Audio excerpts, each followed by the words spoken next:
बहुत बहुत धन्यवाद माननीय आपका। नेताजी सुभाष चंद्र बोस ने कहा था कि अंतिम विजय हमारी ही होगी। हमारे मरने से अगर भारत जी उठे तो हमें हंसते हंसते मर जाना चाहिए। भारत माँ के वीर सपूत नेताजी सुभाष चंद्र बोस सूर्य पुत्र थे, जिनकी चिंगारी से हर भारतीय के हृदय में स्वतंत्रता की मशाल जला करती थी। दुश्मन भी थर्राया करते थे। उनके जय हिंद के नारे में वो शक्ति हुआ करती थी। आजाद हिंद फौज का वो प्रेरणा गीत कदम कदम बढ़ाए जा आज भी हमारे रोंगटे खड़े कर देता है। हम आपको बता दें कि आज माननीय प्रधानमंत्री जी के द्वारा उस महान विभूति के होलोग्राम स्टैचू के अनावरण के साथ ही नेताजी सुभाष चंद्र बोस को वंदन के रूप में वही गीत बजाया जाएगा। आप सभी से अनुरोध है कि जब वो गीत बजे तो हम सब अपने स्थान पर खड़े हो जाएंगे। अब हम विनम्र आग्रह करते हैं माननीय प्रधानमंत्री जी से कि कृपया नेताजी सुभाष चंद्र बोस के होलोग्राम स्टैचू का अनावरण करें रिमोट का बटन दबाकर।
बहुत बहुत धन्यवाद माननीय आपका।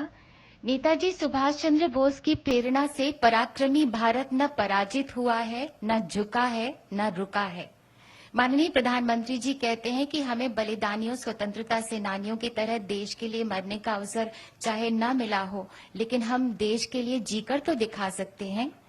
आज उन व्यक्तियों या संगठनों को पुरस्कृत किया जाएगा जो आपदाओं के कारण मानव पीड़ा को कम करने के लिए निस्वार्थ भाव से परिश्रम पूर्वक काम कर रहे हैं। हम माननीय प्रधानमंत्री जी से विनम्र अनुनय करते हैं कि कृपया सुभाष चंद्र बोस आपदा प्रबंधन पुरस्कार अपने कर कमलों द्वारा प्रदान करें। 2019 के लिए ये पुरस्कार दिया जा रहा है 8वीं बटालियन एनडीआरएफ। पुरस्कार ग्रहण कर रहे हैं श्री पीके तिवारी। 8वीं बटालियन एनडीआरएफ में 2009 से 2018 तक 310 से ज्यादा आपदा बचाव अभियान के जरिए 14,465 मानव जीवन की रक्षा की, 10 लाख लोगों को कैपेसिटी बिल्डिंग अवेयरनेस तथा ट्रेनिंग प्रोग्राम से जोड़ा। 2020 के लिए ये पुरस्कार दिया जा रहा है श्री के सिंह, पूर्व डीजी सीआईएसएफ। आपने 3-tier डिजास्टर रिस्पांस मैकेनिज्म के निर्माण की नींव रखी। आपदा प्रबंधन के सभी चरणों में सिविल डिफेंस के एक्टिव पार्टिसिपेशन की परिकल्पना को भी आपने प्रतिपादित किया। 2020 के लिए ही disaster mitigation and management centre Uttarakhand को पुरस्कार दिया जा रहा है। पुरस्कार ग्रहण कर रहे हैं श्री एसए मुरुगेसन आईएएस। डीएमएमसी का कार्य आपदा पूर्व तैयारी, कैपेसिटी बिल्डिंग, आपदा के बाद की प्रतिक्रिया तथा रिहैबिलिटेशन पर केंद्रित है। वैज्ञानिक तथा शैक्षिक संस्थाओं और राज्यों के विभागों के बीच संवाद स्थापित किया जाता है। 2021 के लिए पुरस्कार दिया जा रहा है श्री राजेंद्र कुमार भंडारी को। आप डिजास्टर मिटिगेशन पर Indian national academy of engineering forum के अध्यक्ष हैं। आपने भारत में जियो हैजार्ड और भूस्खलन पर वैज्ञानिक अध्ययन की नींव रखी। भूस्खलन अध्ययन की पहली प्रयोगशाला भी स्थापित की। 2021 के लिए पुरस्कार दिया जा रहा है sustainable environment and ecological development society seeds को। पुरस्कार ग्रहण कर रहे हैं डॉक्टर अंशु शर्मा। सीड्स पिछले 28 सालों से आपदाओं और जलवायु परिवर्तन के प्रभावों से प्रभावित हो सकने वाले लोगों को रेजिलियंस निर्माण की दिशा में काम कर रही है। 2022 के लिए प्रोफेसर विनोद कुमार शर्मा को ये पुरस्कार दिया जा रहा है। भारत में डीआरआर में आपके अग्रणी कार्य ने आपको अंतर्राष्ट्रीय पहचान दिलाई। सिक्किम राज्य आपदा प्रबंधन के उपाध्यक्ष के रूप में आपने सिक्किम को डीआरआर लागू करने में एक आदर्श राज्य बनाया है। 2022 के लिए ही गुजरात आपदा प्रबंधन संस्थान को पुरस्कार दिया जा रहा है। पुरस्कार ग्रहण कर रहे हैं श्री पी.के. तनेजा, डीजी। जीआईडीएम ने पेंडेमिक के दौरान मल्टी हैजार्ड रिस्क मैनेजमेंट तथा रिडक्शन के लिए 12,000 से ज्यादा प्रोफेशनल्स को ट्रेन किया। फायर से संबंधित पोर्टल, कोविड से संबंधित मोबाइल ऐप भी विकसित किया। बहुत बहुत धन्यवाद माननीय आपका, और सभी पुरस्कार विजेताओं को हार्दिक बधाई। भारतवासियों, मां भारती आज गर्वित है कि उसके वीर पुत्र नेताजी सुभाष चंद्र बोस के अनन्य अनुगामी माननीय प्रधानमंत्री श्री नरेंद्र मोदी जी मां भारती की सुरक्षा, समृद्धि तथा जनता की सेवा के लिए सदैव बेचैन रहते हैं, जो स्वयं से आगे स्वदेश रखते हैं, स्वमेव से आगे ध्येय रखते हैं, जो देश हित में कड़ी से कड़ी चुनौती से डटकर जूझ जाते हैं। माननीय प्रधानमंत्री जी के नेतृत्व में आजाद हिंद फौज का वो तराना आज शब्दशः चरितार्थ हो रहा है। शुभ सुख चैन की बरखा बरसे, भारत भाग है जागा, सूरज बनकर जग पर चमके, भारत नाम सुभागा। माननीय प्रधानमंत्री जी से हमारा विनम्र अनुरोध है कि कृपया हम सबको प्रेरणा ज्योति से रोशन करें।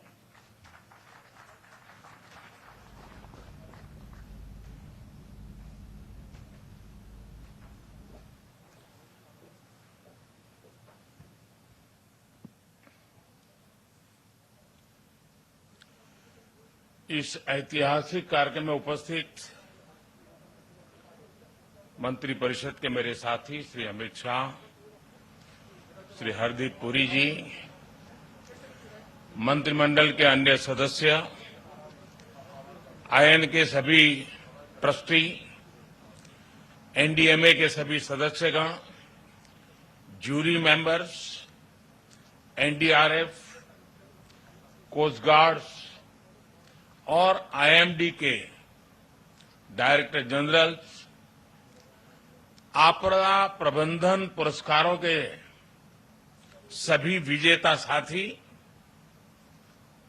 अन्य सभी महानुभाव, भाइयों और बहनों, भारत मां के वीर सपूत नेताजी सुभाष चंद्र बोस की 125वीं जन्म जयंती पर पूरे देश की तरफ से मैं आज कोटि कोटि नमन करता हूं। ये दिन ऐतिहासिक है, ये कालखंड भी ऐतिहासिक है, और ये स्थान जहां हम सभी एकत्रित हैं वो भी एक ऐतिहासिक है।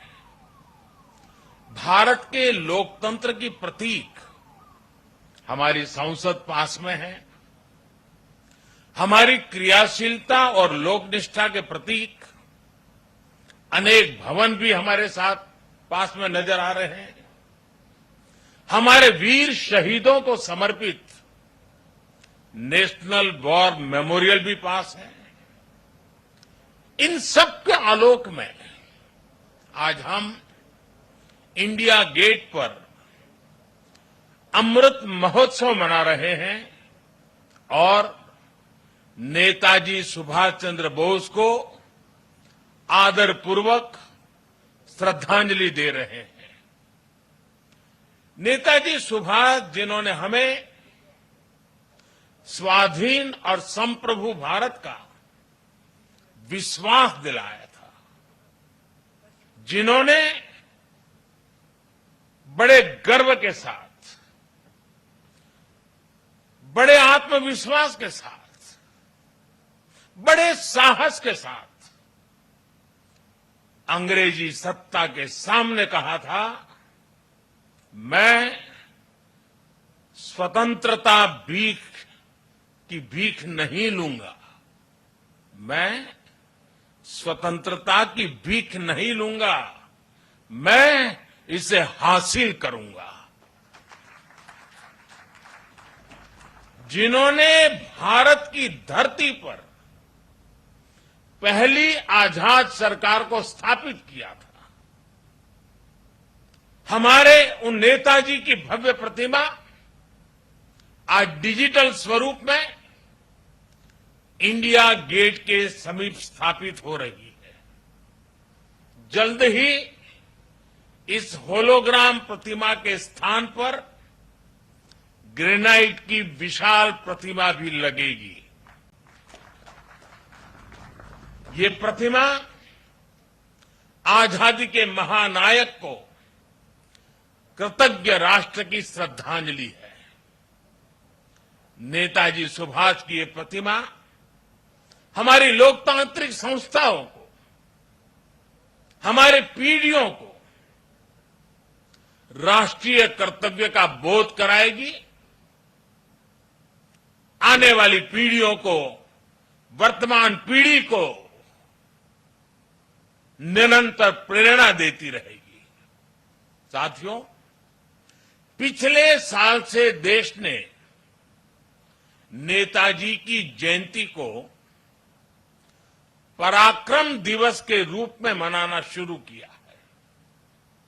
आज पराक्रम दिवस के अवसर पर सुभाष चंद्र बोस आपदा प्रबंधन पुरस्कार भी दिए गए हैं।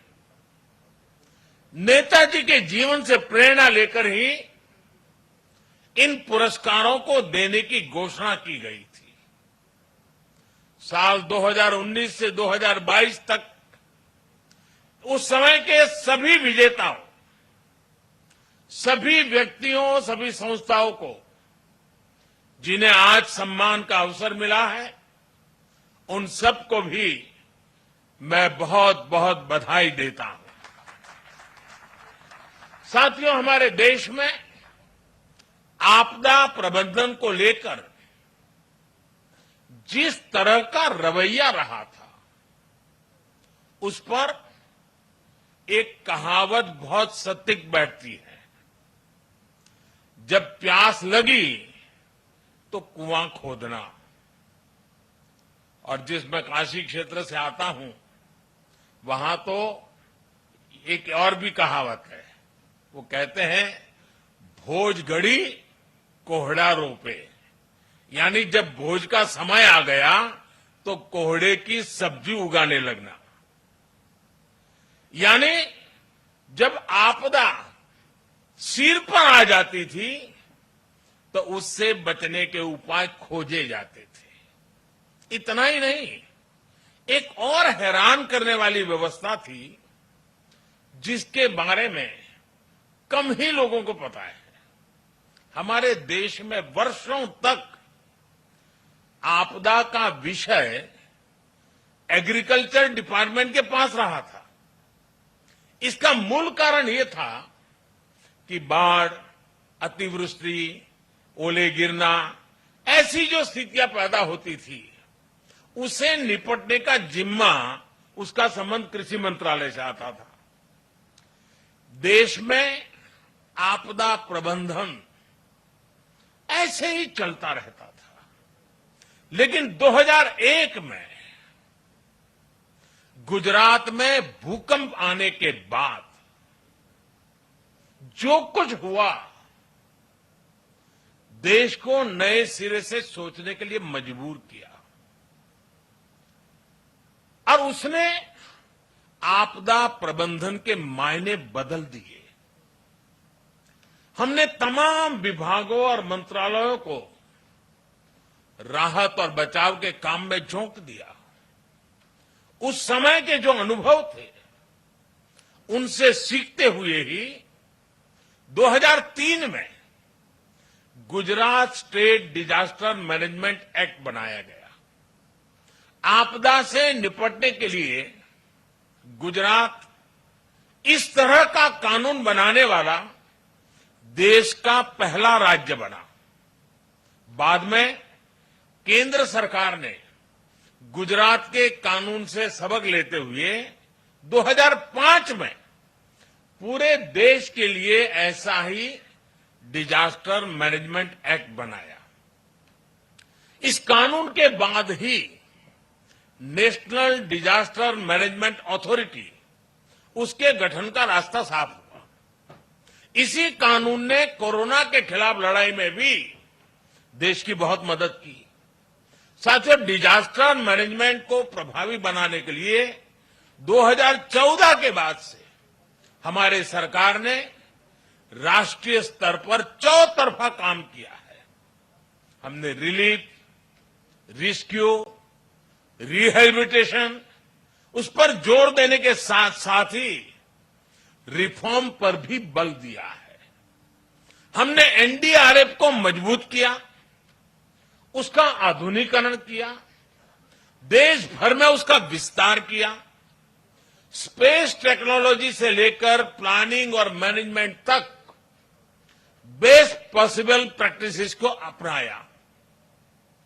हमारे एनडीआरएफ के साथ ही सभी राज्यों के एसडीआरएफ और सुरक्षा बलों के जवान अपनी जान की बाजी लगाकर एक एक जीवन को बचाते हैं।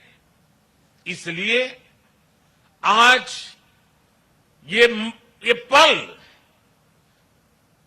इस प्रकार से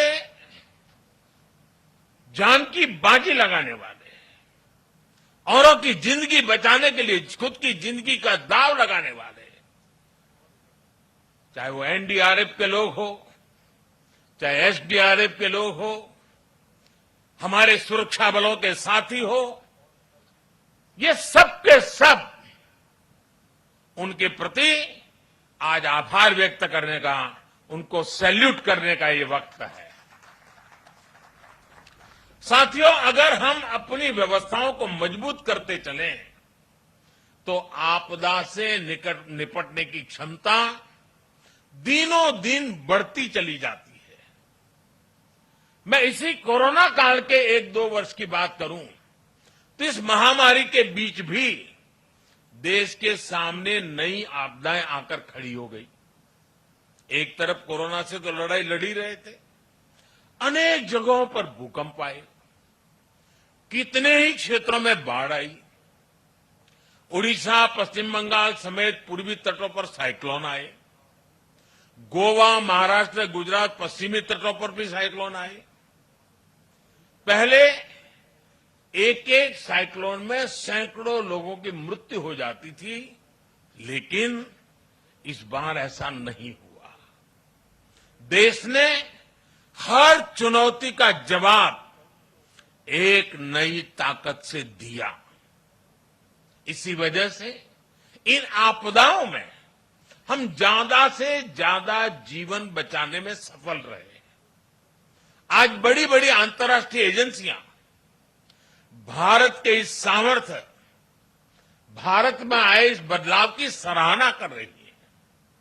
आज देश में एक ऐसा end to end cyclone response system है जिसमें केंद्र, राज्य, स्थानीय प्रशासन और सभी एजेंसियां एक साथ मिलकर के काम करती हैं। बाढ़, सूखा, साइक्लोन, इन सभी आपदाओं के लिए वार्निंग सिस्टम में सुधार किया गया है। डिजास्टर रिस्क एनालिसिस के लिए एडवांस टूल्स बनाए गए हैं। राज्यों की मदद से अलग अलग क्षेत्रों के लिए डिजास्टर रिस्क मैप्स बनाए गए हैं। इसका लाभ सभी राज्यों को, सभी स्टेक होल्डर्स को मिल रहा है।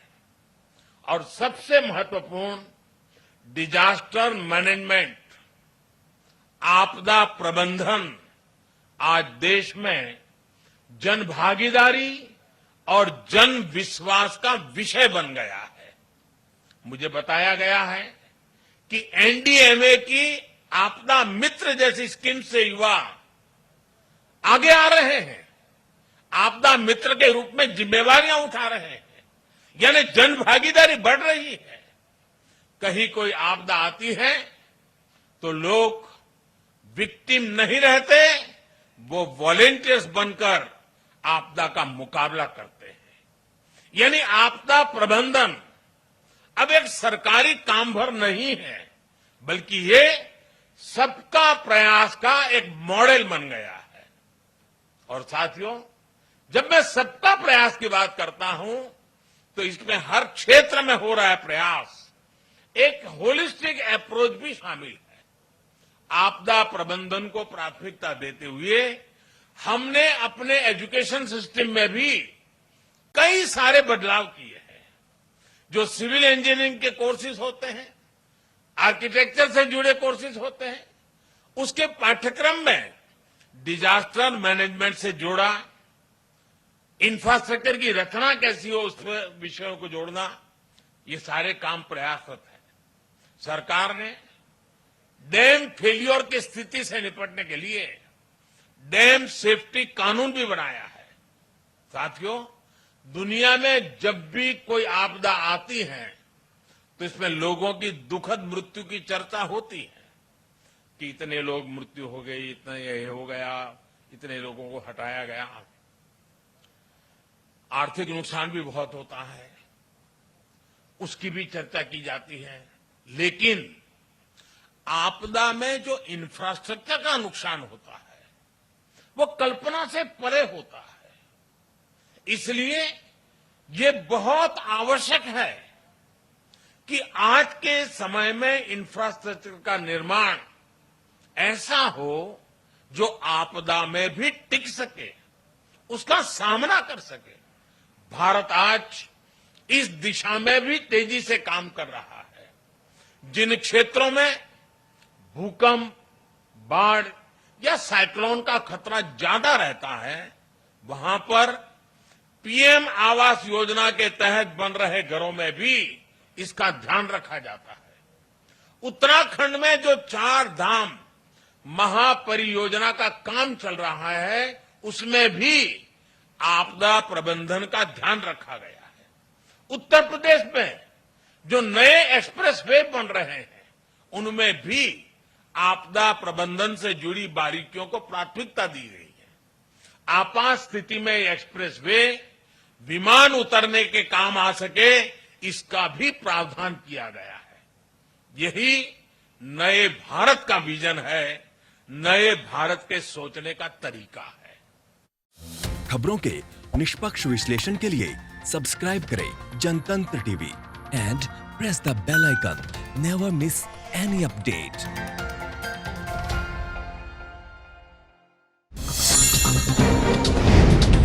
डाउनलोड कीजिए जनतंत्र टीवी ऐप को, जो कि अवेलेबल है गूगल प्ले और ऐप स्टोर पर। अधिक जानकारी के लिए अभी डाउनलोड करें।